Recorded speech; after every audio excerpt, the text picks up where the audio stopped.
పరమాత్మతత్వాన్ని ఆవిడ చూస్తుంటుంది కుంతీదేవి. చూసి స్తోత్రం చేస్తూ ఉంటుంది. అందుచేత కుంతీదేవి చేత, ధర్మరాజు చేత, ఇతర పాండవ ప్రముఖుల చేత స్తుతింపబడినటువంటి కృష్ణ పరమాత్మ నరనారాయణావతారముల కనుక అర్జునుని యందు ఆయనకున్నటువంటి ప్రీతి అటువంటిది. ఆయనకి సారథ్యం చేస్తూ ఉంటారు. దాని వెనకాతల ఉన్న రహస్యం వేరు. ఎత్ర యోగేశ్వర కృష్ణో ఎత్ర పార్థో ధనుర్ధర తత్ర శ్రీ విజయోభూతి ధ్రువానీతిర్మతిర్మమ.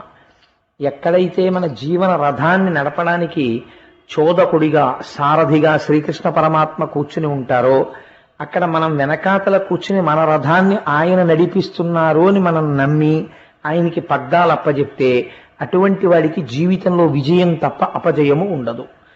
కాబట్టి ఎప్పుడూ కృష్ణ పరమాత్మ అర్జునుడి యొక్క రథానికి సారథ్యం చేస్తూ ఉంటారు. అటువంటి మహానుభావుడు ఇంద్రప్రస్థమును చేరిన తరువాత ఒకానొక నాడు వేటకి బయలుదేరుదాం